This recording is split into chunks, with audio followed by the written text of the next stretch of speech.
आप सभी का लेक्चर नंबर 21 डिलीवर करने के लिए बड़ा अंदर से बेताबियां हो रही हैं, बेताबियां। जब आप किसी को मिलने के लिए जाते हो और सामने वाली पार्टी अभी आती नहीं है तो कितनी मन में बेताबी होती है। बेटे पूरी रात मुझे बेताबी होती रही कि कब सुबह होगी, कब मैं रिकॉर्डिंग रूम में जाऊंगा और कब सारी मन की बातें कर दूंगा आपके साथ। और आप ये देखिए, आपको कभी फील ही नहीं होता कि मैं रिकॉर्डिंग रूम से कर रहा हूं, आपको लगता है मैं आपके सामने ही खड़ा हूं। बेटे ये फीलिंग है, इमोशंस हैं, वाइब्रेशंस हैं, थॉट्स हैं, तभी ऐसा हो रहा है यार। रजिस्टर ओपन कर ले। Great morning lecture 21 go quote of the day, believe in yourself. आपको अपने ऊपर विश्वास होना बड़ा जरूरी है। कहते हैं जब आप अपने ऊपर विश्वास करते हैं, जब आप अपने आप को पसंद करते हैं तो दुनिया आपको पसंद करेगी, दुनिया आप पे विश्वास करेगी। दुनिया बेटे अंदर से आपसे स्टार्ट होती है। मैं आज एक मूवी दिखाऊंगा जिसका नाम है द सीक्रेट। ऑस्ट्रेलियन प्रोड्यूसर है, हिंदी में भी है, इंग्लिश में भी है, यूट्यूब में भी है।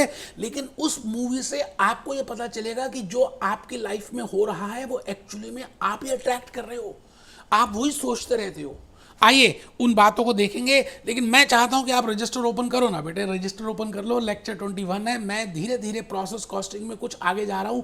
And nowadays we are discussing question number 2 in process costing, that what is the meaning of a by product, what I mean by joint product, what are the differences the by product and joint product. And as a management accountant, as a cost accountant, as a financial accounting, I should be aware of how to do the accounting for by products and joint products. मैं basically accounting की बातें करूंगा। In the last lecture बेटे, मैंने 20th lecture में आपको practice कराई थी। There are different methods on the basis of which we can do apportionment of common cost among the joint products. मैंने लेक्चर 19th में आपको जॉइंट प्रोडक्ट्स की बेसिक्स कंसेप्ट बताए थे, फिर 20th में प्रैक्टिस कराई थी। बेटे अब मैं 21st में हूं, मैं लेक्चर 21st में हूं। अभी मैं आपके सामने आज बाय प्रोडक्ट की बातें करूंगा। आप सभी बिल्कुल मेरी बात को ध्यान से सुनेंगे।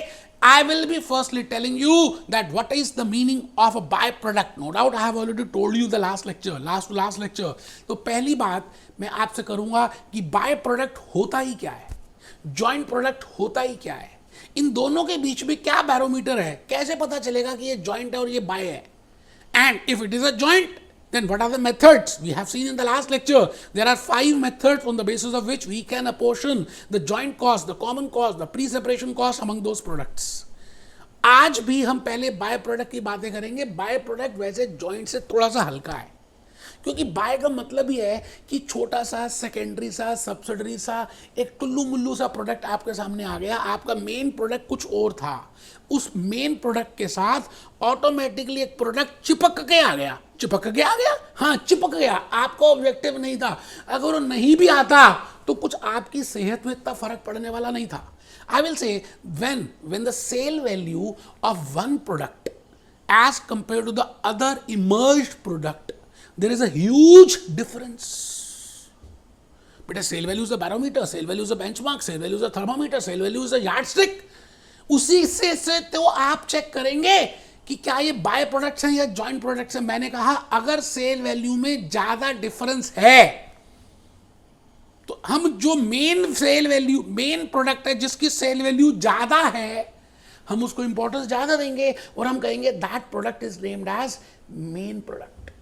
और जिसका सेल वैल्यू कम है, when the sale value is less, I will say that product is named as by product. तो बेटे सेल वैल्यू के बेसिस पे ही हम चलने वाले हैं। आप सभी को मैं फिर कहता हूं बेटे, कमर सीधी करके बैठना, विद्या का धन है, इसको बिल्कुल ईस्ट डायरेक्शन में होकर फेस पढ़ना। आपका जो स्टडी टेबल है बिल्कुल साफ सुथरा होना चाहिए। आप रेगुलरली नहाने का कार्यक्रम जारी रखें।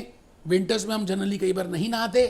तो बेटे विद्या की देवी तभी आती है जब साफ सफाई होती है, आपके विचार शुद्ध होते हैं, आप फिर लाइफ में आगे बढ़ते हो। तो आइए इन्हीं सभी थॉट्स के साथ मैं भूपेश आनंद आज आपको ये कहता हूं कि ये जो है मटका है।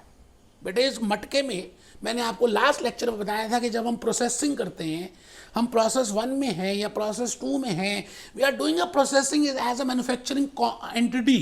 And when I am an entity, I am a manufacturing entity. There sometimes oil refinery के केस में बताया था, अमूल बटर के केस में बताया था, अमूल मिल्क के केस में बताया था, कई बार अब जैसे मैं एक पर्टिकुलर सब्जेक्ट की रिकॉर्डिंग कर रहा हूं, तो कई बार ऐसा भी होगा ना कि वही टॉपिक दूसरे किसी कोर्स में भी कॉमन होगा, तो मैं उसको भी वहां पे यूज कर सकता हूं, that is a by product. But my main objective is कि मैं एक पर्टिकुलर सब्जेक्ट की रिकॉर्डिंग करूं, बट उसके साथ साथ अगर ऑटोमेटिकली कुछ चीजें चिपक के आ जाए, चिपक के आ जाए, तो मैं कहता हूं दोज आर बाय प्रोडक्ट्स। आइए देखते हैं जॉइंट प्रोडक्ट्स और बाय प्रोडक्ट्स का एक ही थॉट है। बैरोमीटर क्या है, बेंचमार्क क्या है, यार्ड स्टिक क्या है, and that is sales value. दोस्तों, गांव वालों सुनो, if there is a huge difference in the sale value of one product as compared to other product, then it is named as the main product is the value, the product whose sale value is more, and the other product, the ancillary product, the secondary product, the subsidiary product is named as a byproduct. तो आज मैं उसी की बातें करूंगा। आप सभी first point लिख रहे हैं, बाय प्रोडक्ट्स आर, लिख चुके हैं, मुझे मालूम है बेटे, लेक्चर नंबर 19 में I have given your definition, but still my point is, 3-4 लाइनें लिख लो यार, कमर सीधी करके बैठो। By products are secondary products, they are subsidiary products. तो मैंने दो वर्ड यूज किए, सिनोनिम्स यूज किए, या तो मैं बाय प्रोडक्ट्स कह दूं, या मैं सेकेंडरी प्रोडक्ट कह दूं, या मैं सेकेंडरी कह दूं, या मैं एंसिलरी कह दूं। अच्छा, मेन प्रोडक्ट को रिप्रेजेंट करना तो मेन प्रोडक्ट कह सकते हैं, पेरेंट प्रोडक्ट कह सकते हैं, है ना, ठीक है। Arising in the course of manufacturing, ऐसे प्रोडक्ट्स जो मैन्युफैक्चरिंग करते करते अराइज हो गए, जैसे मैंने एग्जांपल दिया था butter and butter milk, butter milk अपने आप अराइज हो गया अलॉन्ग विद बटर।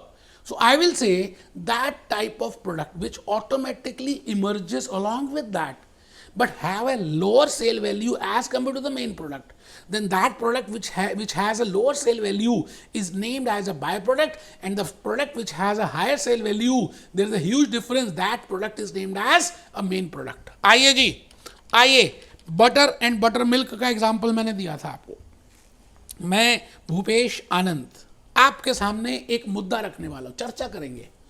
बेटे अब आप ये बताओ कि जब हम कॉमन प्रोसेसिंग कर रहे थे तो कॉस्ट तो कॉमन ही लग रही थी, उसको हमने कहा ये जॉइंट कॉस्ट है, ये कॉमन कॉस्ट है, बट अचानक प्रोसेसिंग होते होते दो प्रोडक्ट्स आ गए, एक का नाम था ए, दूसरे का नाम था बी। अब दोनों की सेल वैल्यू में बड़ा ह्यूज डिफरेंस था, तो हमने कहा ए तुम्हारा नाम है मेन प्रोडक्ट, हमने कहा बी, ए बी सुनो तुम्हारा नाम है बाय प्रोडक्ट। बी कहता अच्छा मैं बाय प्रोडक्ट हूं, ए कहता अच्छा मैं मेन प्रोडक्ट हूं। मैंने कहा हाँ तुम मेन प्रोडक्ट हो और तुम बाय प्रोडक्ट हो। अब पॉइंट ये आता है बेटा, जो आपने कॉस्ट इनकर की है कॉमन में, उससे दो प्रोडक्ट्स बने, एक मेन और एक बाय, तो वो जो कॉमन कॉस्ट है उसको विभाजित, उसको डिवीजन, उसकी अपॉर्शनमेंट, उसका सेग्रीगेशन, उसका डिवीजन कैसे करें। Now in case they are joint products, you know we have already discuss physical identification method, average cost method, survey method, contribution margin method, market value method. But in case of by products हम वो पांचों methods use नहीं करेंगे बेटे। कई बार ऐसा भी तो हो सकता है कि बाय प्रोडक्ट की वैल्यू इतनी छोटी सी है कि यार कोई मेथड यूज करने की जरूरत ही नहीं है। तो आपको मैं आज ये कहने जा रहा हूं कि if you have incurred a common cost, no doubt I must have incurred the common cost, then only in case of manufacturing I have incurred raw material cost, मैंने लेबर लगाई होगी, एक्सपेंसेस लगाए होंगे, फैक्ट्री ओवरहेड्स लगाए होंगे, तभी तो मेरे पास ए और बी प्रोडक्ट आए, जिसको मैंने कहा ये तुम मेन हो और तुम बाय प्रोडक्ट हो। लेकिन जो कॉमन कॉस्ट इनकर की उसको कैसे सेग्रीगेट करें बेटे, उसके दो मेथड्स हैं। मैं आपको धीरे धीरे अकाउंटिंग ऑफ बाय प्रोडक्ट की तरफ लेके जा रहा हूं, रोकना मत मुझको, जाने देना मैं जहां जाता हूं। धीरे धीरे प्यार को बढ़ाऊंगा, हद से गुजर जाऊंगा, बस रोकना मत बेटे। मैंने कहा there are two methods on the basis of which I can divide that common cost among the main product and the by product. अब सवाल यह आता है कि कई बार बाय प्रोडक्ट इतना छोटा सा होता है या इतनी उसकी वैल्यू कम होती है कि बाजार में बिकने के लायक ही नहीं होता। I can not sell it, you know. हाँ, फर्दर प्रोसेसिंग करनी पड़ती है, लेकिन मैं बाजार में बेच नहीं सकता, उसकी वैल्यू है ही नहीं कुछ। और दूसरा scenario, I can sell that by product in the market also. There are two scenarios. बेटे मैं आज आपके सामने अकाउंटिंग की बातें कर रहा हूँ, बाय प्रोडक्ट की अकाउंटिंग की बातें कर रहा हूँ, और मैं आपको ये कहना चाहता हूँ कि मैं अब ये चेक करूंगा as a management accountant, as a cost accountant, that whether that by product can be saleable in the market और whether that by product can not be saleable in the market. क्या हम उसको बेच सकते हैं या क्या हम उसको नहीं बेच सकते। अब अगर बेच सकते हैं तो हम एक मेथड का नाम लगाएंगे जिसका नाम है सेल वैल्यू मेथड, और अगर नहीं बेच सकते तो हम कहेंगे ये कॉस्ट मेथड है या प्रोडक्शन मेथड है। It means there are two broad major methods in by product whenever I want to apportion that joint cost among the main and the by product. दो मेथड्स हैं जी। Joint cost के case में पांच थे, एक बच्चे को नींद आ रही हो कहता पांच थे, मैंने कहा हाँ पांच थे। बट अगर आप बाय प्रोडक्ट की बातें करें, जब हम अकाउंटिंग की बातें कर रहे हैं कि that how to do accounting in case of by product, then how to bifurcate the cost between between the main product and the byproduct, there are only two methods. The first is, the criteria is if I can sell, अगर मैं उस by product को बाजार में बेच सकता हूं या वो बिक सकता है तो सेल्स वैल्यू मेथड के हिसाब से हम उसकी अपोर्शनमेंट वगैरह करेंगे, अकाउंटिंग करेंगे। और अगर वो बाजार में नहीं बिक सकता या उसकी सेल वैल्यू नहीं है तो हम उसको कॉस्ट मेथड या प्रोडक्शन मेथड से उसकी अकाउंटिंग करेंगे। बस दो ही मेथड हैं। तो लिखें बेटे, मैंने लिखा the main issue for an accountant accounting for by products relates to treatment of associated cost. Means उस बाय प्रोडक्ट में जो जॉइंट कॉस्ट का हिस्सा आ रहा है और उस बाय प्रोडक्ट से जो रेवेन्यू आ रहा है, वो दो मुद्दे हैं जिसको मैंने डिस्कस कर रहे हैं। और उसके दो मेथड्स हैं मेरे दोस्तों। मैंने आपको अभी अभी बताया, for accounting of by products I will be following, rather I will not use a word for apportionment of joint cost, I have two methods, sales method और कॉस्ट मेथड। मैं बाय प्रोडक्ट्स में बजाय ये बोलने के कि how to apportion the joint cost, मैं ये बोलूंगा how to do accounting for by products, क्योंकि बाय प्रोडक्ट्स में मेरा ऑब्जेक्टिव अकाउंटिंग होता है। अच्छा, जॉइंट प्रोडक्ट्स में क्या है, सारे प्रोडक्ट्स बड़े प्राइमरी हैं, तो उसमें मेरा मेन ऑब्जेक्टिव होता है कि मैं जॉइंट कॉस्ट को अपोर्शन कर दूं। But in case of by products my objective is how to do accounting for that. So मैं जनरली अकाउंटिंग लिखूंगा, नो डाउट उस पर हम अपोर्शनमेंट करेंगे। तो मैंने लिखा there are two methods, one is the sales method and second is the production method और द कॉस्ट मेथड।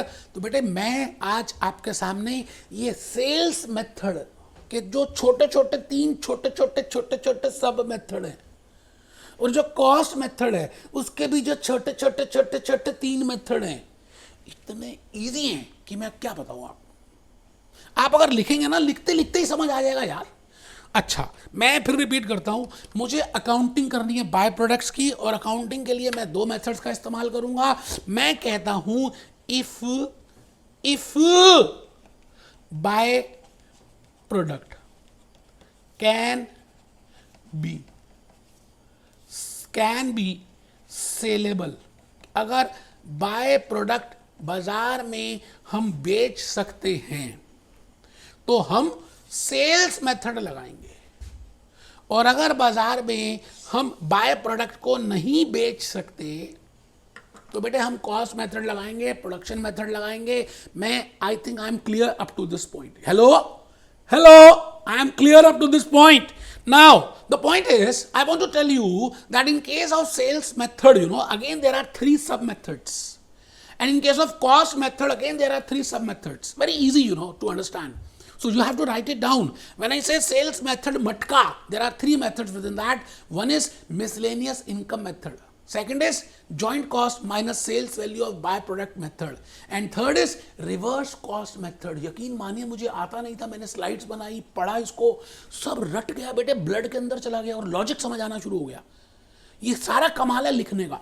तो आपको तभी कहता हूं, आप लिखेंगे तो ज्यादा आगे बढ़ेंगे। तो सेल्स मेथड के तीन आप इसकी ब्रांचेस निकालिए। जैसे दिवाली के दिनों में अनार निकलता है, मानिए ये अनार है सर, ये अनार है, हाँ बेटे खाने वाला नहीं, जलाने वाला, ये अनार है। इसमें से तीन तरह की रेज निकल रही हैं। एक का नाम है मिसलेनियस इनकम, दूसरी का नाम है total cost less sales value of by product, और बेटे तीसरे का नाम है रिवर्स कॉस्ट। मुझे ऐसा लगता है कि रिवर्स कॉस्ट मोस्ट इंपॉर्टेंट और मोस्ट लॉजिकल मेथड है for doing accounting of by products.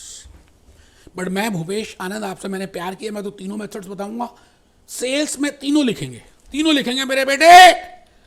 मैं केस स्टडी की हेल्प से इन तीनों मेथड्स को एक्सप्लेन कर दूंगा बेटे, आपको बड़ा इजी लगेगा।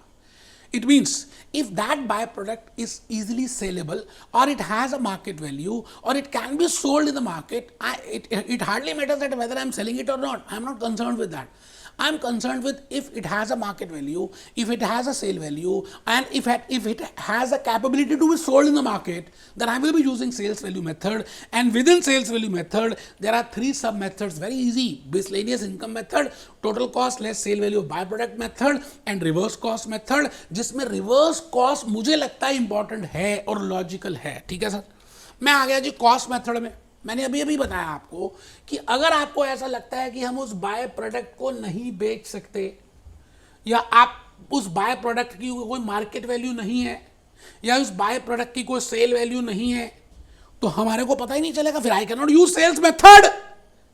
बेटे उस केस में कॉस्ट मेथड यूज करूंगा बेटे मैं। इन that case I will be using cost method, और प्रोडक्शन मेथड भी कह सकते हैं। प्रोडक्शन भी लिख रहे हैं, देखिए मैंने दो लिखे हैं, इसमें से भी तीन ब्रांचेज आ रही हैं बेटा। पहली ब्रांच है अपॉर्चुनिटी कॉस्ट और रिप्लेसमेंट कॉस्ट, दूसरी ब्रांच है स्टैंडर्ड कॉस्ट, और थर्ड कॉस्ट है अपॉर्चनमेंट ऑफ सूटेबल बेसिस। बस बेटे नाम के हैं ये मेथड्स, एक्चुअली में कुछ है नहीं। मैं अभी आपके सामने आ रहा हूं और आपको पूरा बताऊंगा। मैं एक केस स्टडी लेता हूं बेटे, केस स्टडी की हेल्प से आपको इतना ज़्यादा समझ आएगा कि फिर आपको रटने की ज़रूरत ही नहीं पड़ेगी। बेटे मैंने बड़ी मेहनत की, केस स्टडी को सोचा, फिर मैंने सोचा कि केस स्टडी का डायग्राम कैसे बनाऊं। मैंने केस स्टडी में आपके सामने प्रोसेस रखा, उस प्रोसेस में रॉ मटेरियल डाला, लेबर डाली, एक्सपेंस डाला, ओवरहेड्स डाला, और मेरा खर्चा हो गया बेटे 1 लाख रुपए का। जॉइंट कॉस्ट मैंने जो इनकर की 1 लाख रुपए की इनकर कर दी। अच्छा, इस 1 लाख में से 2 प्रोडक्ट्स को निकले, एक प्रोडक्ट नंबर ए निकला, दूसरा प्रोडक्ट नंबर बी निकला। अच्छा, अब मैं ये अज्यूम कर रहा हूं कि that there is a necessity to do further processing, then only they can be saleable. I'm assuming that कि जो प्रोडक्ट ए और बी निकला at split off point, because this point is split off point, and there is a huge difference in the market value of A and B. And it is necessary that I have to do further processing for A and B.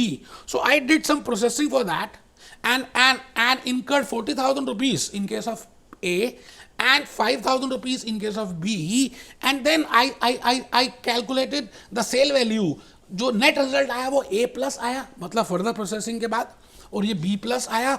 A plus को अगर मैं बाजार में बेचता हूं तो बेटे मैंने माना कि 2.5 लाख रुपए में बिक सकता है, और अगर मैं बी प्लस को बेचता हूं तो 8,000 में बिक सकता है। पहली बात तो ये क्लियर हो गई that there is a huge difference in the sale value of one product and second product. It means A plus is main product and B plus is by product. I think यहां तक तो बिल्कुल आपको clarity है। मैं अभी तक कोई भी मेथड नहीं बताया बेटे, इसी केस स्टडी से मैं आपको सेल्स वैल्यू मेथड के तीनों मेथड्स करा दूंगा। आप बस मेरी बात पे विश्वास रखें, थोड़ा सा जैसे मैं कह रहा हूं आप नोट करते रहें। मैं फिर रिपीट करता हूं, केस स्टडी को लिखना मोस्ट इंपॉर्टेंट है। झुक के बैठना बेवकूफ बच्चे बैठते हैं, लेट के पढ़ना तो पाप है यार। सीधे होकर बैठो, थप्पड़ मारूंगा खींच के।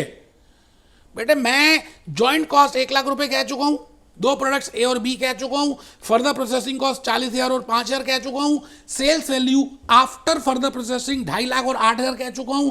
अब मैं आपसे ये कहता हूं क्योंकि ये बाय प्रोडक्ट है तो मैं market value, physical identification, average unit cost, survey method, वो कुछ भी यूज ही नहीं कर सकता।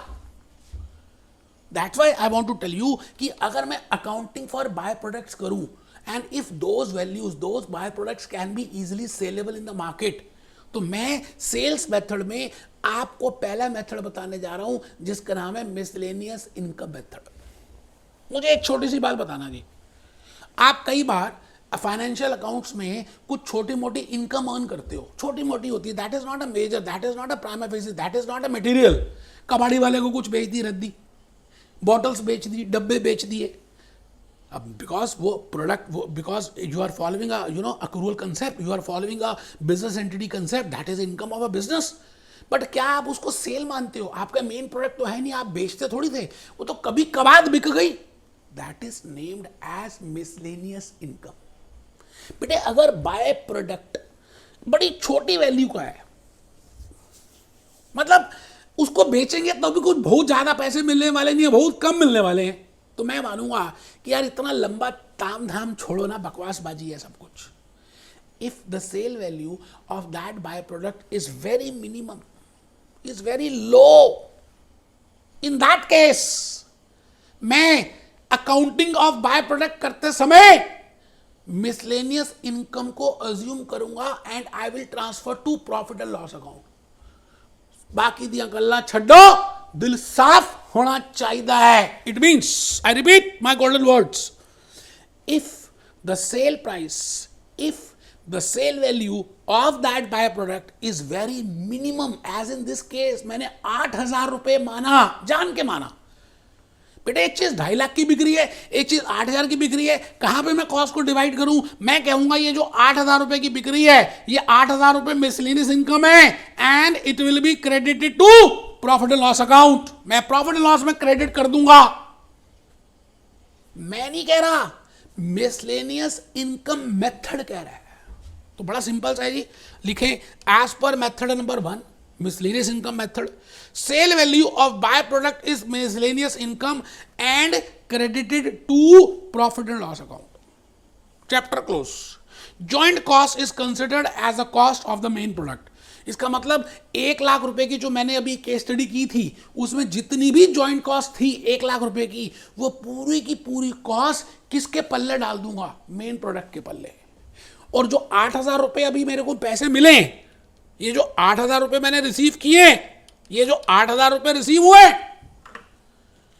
This will be miscellaneous income and it will be credited to profit and loss account. I think बड़ा ही सिंपल सा मेथड है। आप सब मेरी बात को सुन भी रहे हैं, लिख भी रहे हैं और बैठ के पढ़ रहे हैं। तो मैंने लिखा जी एज पर method number 1 miscellaneous income method, sales value of by product is miscellaneous income and credited to profit and loss account. Joint cost is considered as cost of main product and when sales value of byproduct is very small. मुझे यार इतनी छोटी है कि मेरे को कोई फर्क ही नहीं पड़ता। हाथी के ऊपर अगर चींटी चले तो कोई फर्क पड़ता है क्या? ठीक है जी। तो आइए मैं आपके सामने फिर एक बात कहने जा रहा हूं कि अगर ऐसा लगता है कि आप जब वो बाय प्रोडक्ट को बेचेंगे और उसकी वैल्यू कुछ है, मतलब आपको लग रहा है कुछ प्रोमिनेंट है, बहुत छोटी तो नहीं है लेकिन कुछ प्रोमिनेंट है, तो हम क्या करेंगे? उसको मिसलेनियस इनकम को ट्रीट नहीं करेंगे। We will not treat it as a miscellaneous income, we will not credit to profit and loss account. हम क्या करेंगे? जितनी भी सेल वैल्यू उस बाय प्रोडक्ट से आती है, जैसे मैंने जो अभी केस स्टडी ली उसमें sale value after further processing माना 8,000 रुपए की है, sale value after further processing माना 8,000 रुपए की है, मैं उस 8,000 रुपए की सेल वैल्यू को जॉइंट कॉस्ट से लेस कर दूंगा और जितनी जॉइंट कॉस्ट बचेगी वो मैं मेन प्रोडक्ट के पल्ले डाल दूंगा। एक बच्चा कहता what do you mean by Palle? I will be telling you that it will be charged to main product. It means the joint cost which I have just incurred 1 lakh rupees, which I have taken the example in my case study, and 8,000 is the sale price in the byproduct of the byproduct after further processing. तो मैं अब क्या करूंगा? मैं 1 लाख में से ये 8,000 रुपए लेस करूंगा। कौन से 8,000 रुपए? एक बच्चों को नींद आ रही है, पहले लिख रहा है जॉइंट कॉस्ट 1 लाख रुपए की है इस केस स्टडी में। बेटे क्या क्या बातें करते हो? ये देखो 1 लाख रुपए की केस स्टडी है ना, 1 लाख रुपए का जॉइंट कॉस्ट है ना, ये जॉइंट कॉस्ट है ना बेटे 1 लाख रुपए का। फिर मैं कह रहा हूं जी बाय प्रोडक्ट को जब मैं बेचता हूं तो 8,000 रुपए मिलेंगे ना, तो 8,000 रुपए जब मैं वहां से लेस कर दूंगा, कहां से लेस कर दूंगा? जॉइंट कॉस्ट में से ये 8,000 रुपए लेस कर दिए ना, तो मैं कहता हूं जी this is share of joint cost of main product. बस सिंपल है, तो ज्यादा मुश्किल है नहीं। मैं आ गया जी थर्ड मेथड की तरफ। थर्ड मेथड, हाँ हम अभी कौन से कर रहे हैं? Sales value method. अच्छा, सेल्स वैल्यू मेथड कब लगाएंगे? When that by product has a sale value and when we can sell that by product in the market, then I can use sales value method. In that sales value पहला method मैंने करा दिया miscellaneous income, जब बड़ी टुल्ली सी है तो मैं उसको प्रॉफिट एंड लॉस में क्रेडिट कर देता हूं। जब मुझे लगता है थोड़ी सी ज्यादा है, ना कम है ना ज्यादा है, तो मैं क्या करता हूं, उतनी sale value of by product को जॉइंट कॉस्ट से लेस कर देता हूं। अब मैं आ गया जी तीसरे मेथड में,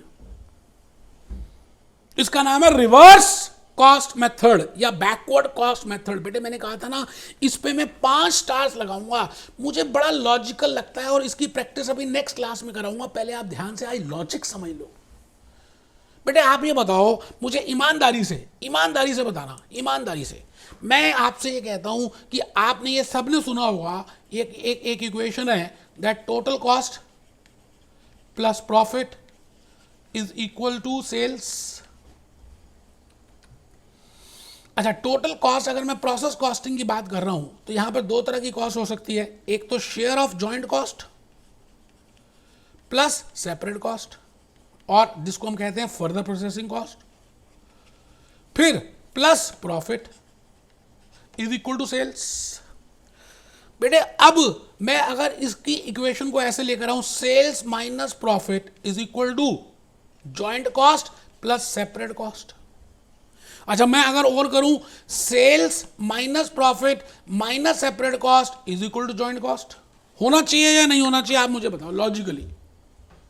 तो मैंने क्या किया, मैंने रिवर्स गियर डाला गाड़ी का, क्लच दबाया, रिवर्स गियर लगाया, ऑटोमेटिक नहीं है मेरी कार, मैंने रिवर्स गियर मारा, पीछे चला गया, तो मैंने सेल से स्टार्ट की कॉस्ट शीट और उसको ऑपोजिट कर दिया। तो सबसे पहले मुझे सेल्स दिखेगा, फिर उसमें से प्रॉफिट दिखेगा, फिर उसको लेस कर दिया तो cost of sales, and from that if I deduct selling and distribution expenses I will get cost of production. If I deduct factory overheads I will get factory cost, and if I deduct separate cost the balancing figure will be my joint cost, because वो जो processing cost है factory में हो रही होगी। बेटे मैं फिर रिपीट करता हूं, ये मेथड मोस्ट इंपॉर्टेंट है, कमर सीधी करके बैठना। मैं आपके सामने फुल एनर्जी के साथ इस चीज को बताने की कोशिश कर रहा हूं और मेरी वाइब्रेशंस आप तक पहुंच रही है, मुझे ऐसा फील हो रहा है। मैं चाहता हूं कि आप क्या करो, एक बार बेटे इसके फॉर्मेट को हम लिखेंगे, या एक बार आप लिखें एज पर मेथड 3 रिवर्स कॉस्ट मेथड और बैकअप कॉस्टिंग, कुछ भी कह सकते हैं। रिवर्स गियर लगा रहे हैं, बैकअप कॉस्टिंग है, रटना कुछ है ही नहीं, सेल्स वैल्यू मेथड कर रहे हैं, मिसलेनियस इनकम कर चुके हैं, total cost minus cell value by product वाला मेथड भी कर चुके हैं, लास्ट मेथड बताना है, सेल वैल्यू खत्म हो जाएगी। यही लॉजिकल है, यही पेपर में आता है, इसका नाम है reverse cost method, backup order cost method. बेटे अभी आपको मैंने इक्वेशन से समझाया था कि हम यहां सेलिंग प्राइस से शुरू करेंगे, कॉस्ट शीट को उल्टा कर देंगे, तो पहले क्या आएगी, सेल वैल्यू। हम दोनों की सेल वैल्यू लिख लेंगे पहले तो भाई साहब, किस किस की, मेन प्रोडक्ट की और जॉइंट प्रोडक्ट बाय प्रोडक्ट की। इसमें से भाई साहब हम प्रॉफिट लेस कर देंगे। अच्छा, जब प्रॉफिट लेस करेंगे तो मैंने आपको कॉस्ट शीट में समझाया हुआ है, this figure is named as cost of sales. बेटे ये कॉस्ट ऑफ सेल्स आ जाएगी। उल्टा चल रहे हैं, ऑपोजिट चल रहे हैं, रिवर्स गियर लगा रहे हैं, बैकअप कर रहे हैं, सेल्स वैल्यू मेथड है, बाय प्रोडक्ट की अकाउंटिंग कर रहे हैं। इसमें से इसी में से बेटे कॉस्ट ऑफ सेल्स में से जब मैं सेलिंग ओवरहेड्स लेस कर दूंगा तो बैलेंसिंग फिगर क्या आएगी, कॉस्ट ऑफ प्रोडक्शन। देखो बेटे मैं हाईलाइट कर रहा हूं आपके लिए, मैं हाईलाइटर का प्रयोग कर रहा हूं। कहते रंगों से ज्यादा आपको लॉजिकली समझ आती है चीजें। मैं आ गया जी कॉस्ट ऑफ प्रोडक्शन में, मैंने ऑफिस ओवरहेड्स भी लेस कर दिए। और कॉस्ट ऑफ प्रोडक्शन क्या होती है, कॉस्ट ऑफ गुड्स सोल्ड क्या होती है, कॉस्ट ऑफ सेल्स क्या होती है, मैंने बड़ी मेहनत की है आपको कॉस्ट शीट में। मैंने ऑलरेडी, जब मैंने फर्स्ट मेथड भी नहीं कराया था तो आई have already given 4 lectures specifically for cost sheet, तो मैं अब रिपीट नहीं करूंगा बेटे। Factory cost minus further processing cost. बेटे फैक्ट्री के अंदर ही तो जॉइंट कॉस्ट भी होगी और फर्दर प्रोसेसिंग कॉस्ट भी होगी। तो अगर मैं फर्दर प्रोसेसिंग लेस कर दूं तो बेटे, ए बेटे, ए मेरे बेटे, इसी का तो नाम है शेयर ऑफ जॉइंट कॉस्ट।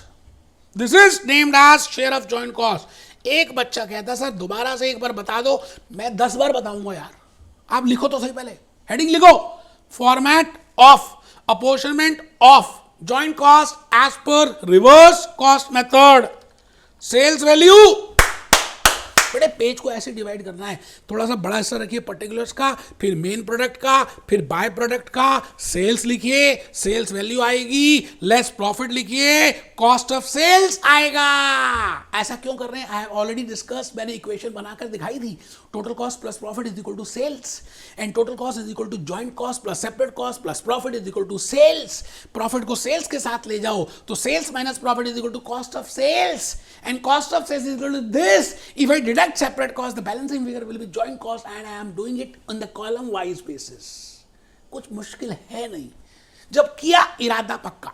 देखिए जी, कॉस्ट ऑफ सेल्स में से सेलिंग ओवरहेड्स लेस कर दीजिए, कॉस्ट ऑफ प्रोडक्शन आ गया, कॉस्ट ऑफ प्रोडक्शन में से ऑफिस ओवरहेड्स लेस कर दें मेरे दोस्त। कॉस्ट ऑफ प्रोडक्शन में से ऑफिस ओवरहेड लेस करेंगे factory cost, and then if I deduct further processing cost, the balancing figure will be my share of joint cost। तो इस तरह से मैं बाय प्रोडक्ट की अकाउंटिंग करूंगा in case I follow reverse cost method. Practically मैं next lecture में कराऊंगा, आप बस छोटी सी बात को सुनेंगे और आगे चलेंगे। मैं भूपेश आनंद एक नोट चाहता हूं आप लिख लें बेटे, नोट नंबर 1 है बेटे, नोट नंबर 1 है। वैसे मैंने एक नोट ना अभी 1 आपको बताया नहीं, ये 2 था, मैंने जान के 1 बना दिया, अभी वो बात नेक्स्ट लेक्चर में बताऊंगा। मैं कह रहा हूं जी, बाय प्रोडक्ट के केस में आपको बस ये देखना है कि क्या उसको हम बेच सकते हैं। अगर बेच सकते हैं या वो बिक सकता है या उसकी सेल वैल्यू है तो फिर हम सेल मेथड्स लगाएंगे उस बाय प्रोडक्ट की अकाउंटिंग करने के लिए।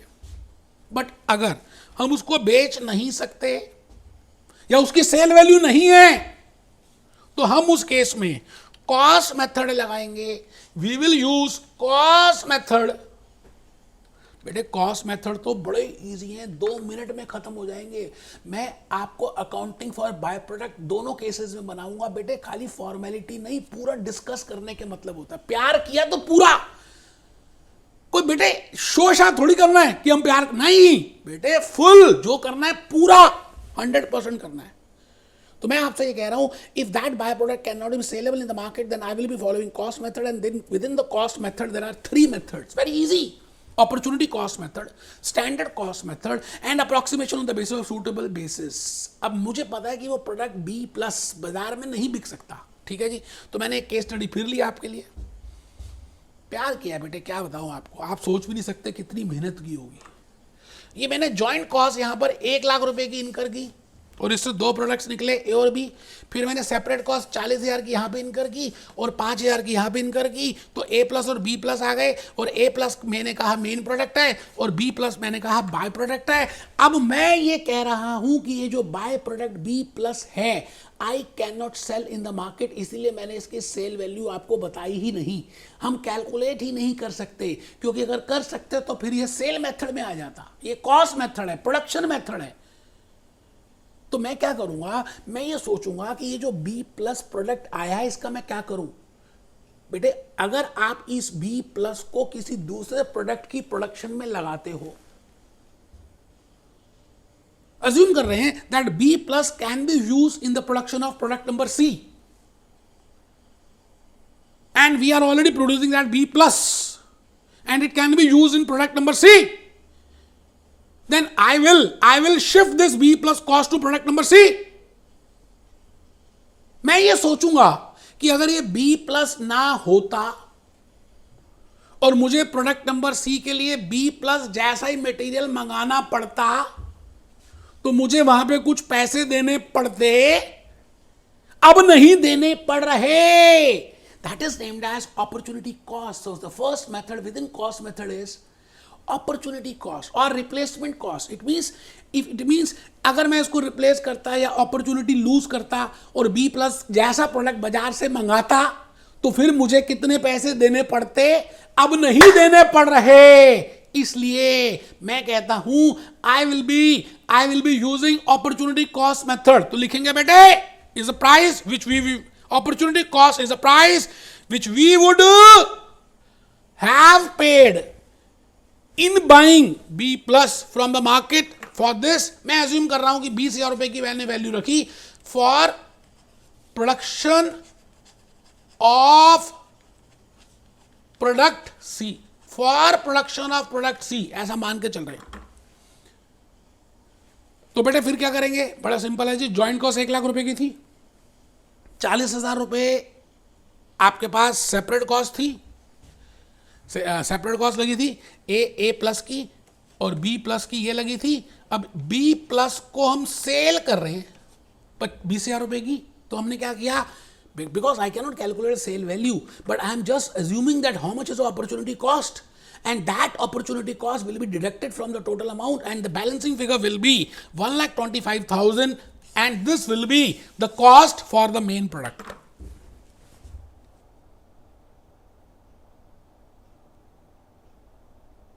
अगर स्टैंडर्ड कॉस्ट मेथड होता, कॉस्ट मेथड में 3 मेथड्स हैं, एक का नाम है अपॉर्चुनिटी कॉस्ट, दूसरे का नाम है स्टैंडर्ड कॉस्ट, तीसरे का नाम है सूटेबल अप्रोक्सीमेशन मेथड। अगर स्टैंडर्ड कॉस्ट होता मतलब मैं किसी टेक्नीशियन को बुलाता, मैं कहता भैया आपके हिसाब से आप बताओ बाय प्रोडक्ट की कितनी कॉस्ट होनी चाहिए, इसके क्या क्या फीचर्स हैं, मुझे नहीं पता क्योंकि टेक्नोलॉजी की बात है, कोविशील्ड की बात है, मैं फाइजर की बात है, पोस्ट कोविड सिनेरियो की बात है, मुझे नहीं पता इसमें कितनी इसकी एक्चुअली में वैल्यू है क्योंकि इसके फीचर्स को आप ही देख सकते हो, यू आर ए टेक्नीशियन। तो अगर एक टेक्नीशियन आएगा और वो उसके फीचर्स के बेसिस में उसकी कॉस्ट को कैलकुलेट करेगा तो मैं कहूंगा आप जो कहते हो मैं वही मानूंगा। It means it will be the standard cost as per the technician, that much cost will be treated for that by product. You getting my point, because I can not sell in the market. तो next method लिखिए, as per standard cost method, standard cost is to be calculated on the basis of technical assessment which is done by a technician. आप नहीं कर सकते बेटे, वो जो कहेगा तमेव माता च पिता तमेव बंधु च सखा तमेव, तुम ही सब कुछ हो भगवान, टेक्नीशियन तुम ही हो सब कुछ, जो वो कहेगा उसको स्टैंडर्ड कॉस्ट मान लेंगे and that will be the cost for the by product. So बेटे हम कर क्या रहे हैं, अकाउंटिंग ऑफ बाय प्रोडक्ट्स कर रहे हैं। लास्ट मेथड है जुगाड़ू method, approximation of suitable basis. वो कहता है जी आपको लगता है कि अपॉर्चुनिटी कॉस्ट भी यूज नहीं कर सकते, आपको लगता है टेक्नीशियन की स्टैंडर्ड कॉस्ट भी यूज नहीं कर सकते, आप जुगाड़ लगा लो, कितनी क्वांटिटी बनी उस क्वांटिटी के बेसिस पे बाइफिकेट करके उसकी कॉस्ट निकाल लो। तो लिखें apportionment on suitable basis when by products are of major significance. अभी तक तो थे माइनर सिग्निफिकेंस, तो मैंने अपॉर्चुनिटी कॉस्ट से जुगाड़ कर दिया, स्टैंडर्ड कॉस्ट से कर दिया, बट अगर मुझे लगता है कि वो मेजर सिग्निफिकेंस हैं और वो बाय प्रोडक्ट्स हैं तो उनकी जो कॉस्ट है उनको अपोर्शन करने के लिए मुझे या तो फिजिकल आउटपुट मेथड यूज करेंगे या मार्केट, कुछ भी, मतलब आप समझ रहे हैं जो मैं कहना चाह रहा हूं। मैंने लिख दिया फिजिकल आउटपुट, मार्केट वैल्यू तो यूज कर ही नहीं सकते क्योंकि मुझे पता नहीं है मार्केट वैल्यू कितनी है। तो मैं कह रहा हूं जी फिजिकल मेजरमेंट के बेसिस पे आप अपोर्शन कर सकते हैं। आप सब ईमानदारी से थर्ड मेथड की तरफ अपने पेन को लेके जा रहे हैं और कुछ लिख रहे हैं बेटे, apportionment on suitable basis when byproducts are of major significance, cost should be apportioned on the most suitable basis। जो भी suitable basis होगा, मैं नहीं कह सकता बेटे, कुछ भी हो सकता है। मैंने एग्जाम्पल के लिए लिखा फिजिकल मेजरमेंट, कुछ भी। तो बेटे आज के इस लेक्चर में मैंने जो बताया उसका नाम था how we will do accounting for by products. मैं नेक्स्ट लेक्चर 22 में कुछ प्रैक्टिकल कराऊंगा और एक दो छोटे छोटे कंसेप्ट्स रह गए जैसे को प्रोडक्ट, स्क्रैप क्या है, वेस्ट क्या है, आपके एमसीक्यूज में बार बार पूछ रहे हैं, तो बेटा उनको बताऊंगा लेक्चर 22 में। I will be telling you about, I will be firstly doing the practice of these methods and I will be telling you some 1 or 2 more concepts। तो उसके बाद हमारा बाय प्रोडक्ट जॉइंट प्रोडक्ट खत्म हो जाएगा, फिर हम आगे चलेंगे वर्क इन प्रोग्रेस में, इक्विवेलेंट प्रोडक्शन में। वीर तुम बड़े चलो, वीर तुम बड़े चलो। बेटे मैंने एक मूवी दिखानी है, देखो ध्यान से, मैं आपको जो दिखाने जा रहा हूँ ना आपने ध्यान से देखना है और इस मूवी से मुझे बड़ा बेनिफिट मिला है दोस्त। ये मूवी बता क्या रही है? ये कहती है कि आप जो चाहते हैं वो हो सकता है, फिर आपको करना क्या है। एक्चुअली में आप ही अट्रैक्ट कर रहे हो जो आपके साथ हो रहा है। तो देखिए, सुनिए जरा पहले। जीवन का एक महान रहस्य है। आपके जीवन का एक महान रहस्य, द सीक्रेट। रहस्य ही उस सबका जिम्मेदार है जो हो चुका है, जो है और उस सबका जो होने वाला है। बेटा YouTube में ये मूवी अवेलेबल है, आपको हल्का सा आइडिया दे रहा हूं। आप इसको पूरी मूवी को YouTube में कम से कम 50 बार देखोगे, मैंने 1000 बार देखी बेटे। आप शायद बैठे सोच रहे होंगे ये रहस्य है क्या। मैं आपको बताऊंगा मैंने इसे जो समझा है। हम सब के साथ एक अनंत शक्ति है। हम सबके साथ एक अनंत शक्ति है। हम सभी पर बिल्कुल एक जैसे सिद्धांत लागू होते हैं। हम सब पर, ऑस्ट्रेलियंस पर। अब कोविड हुआ तो सबको हुआ बेटे, हम सब पर सेम सिद्धांत लागू होते हैं। अब देखो क्या सिद्धांत है, व्हाट आर द रूल्स। दुनिया के प्राकृतिक सिद्धांत इतने सटीक हैं कि हमें अंतरिक्ष यान बनाने में कोई दिक्कत नहीं होती। हम लोगों को चांद पर भेज सकते हैं और उतरने का समय सेकंड के 1 अंश की सटीकता पर निर्धारित कर सकते हैं। इससे कोई फर्क नहीं पड़ता कि आप एक भारतीय हैं या आप ऑस्ट्रेलिया में हैं, न्यूजीलैंड, स्टॉकहोम या लंदन, टोरंटो, मॉन्ट्रियल या फिर न्यूयॉर्क में हैं। हम सब एक शक्ति के साथ जी रहे हैं, एक सिद्धांत, वो है आकर्षण। आपने सुना? आकर्षण, अट्रैक्शन। आकर्षण का सिद्धांत ही रहस्य है। वो सब चीजें जो आपकी जिंदगी में आ रही हैं, उसे आप आकर्षित कर रहे हैं। वो सब चीजें जो आपकी जिंदगी में आ रही हैं उसे आप आकर्षित कर रहे हैं। बस बेटे, मैं इतना ही आज की क्लास में दिखाऊंगा। मैं चाहता हूं कि आप लाइफ में सक्सेसफुल बने। इस मूवी को देखें, ईमानदारी से पढ़ाई करें, लाइफ में आगे बढ़ें। Be happy, B jolly, B cheerful.